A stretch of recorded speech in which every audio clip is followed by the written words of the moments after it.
Welcome to our video today.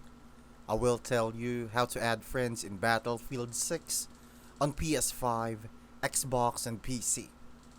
First, make sure your EA account is linked to your platform. Head to myaccount.ea.com, go to Manage Linked Accounts or Connected Accounts, and connect your PlayStation Network, Xbox, or PC platform. This ensures your friends list works across all platforms.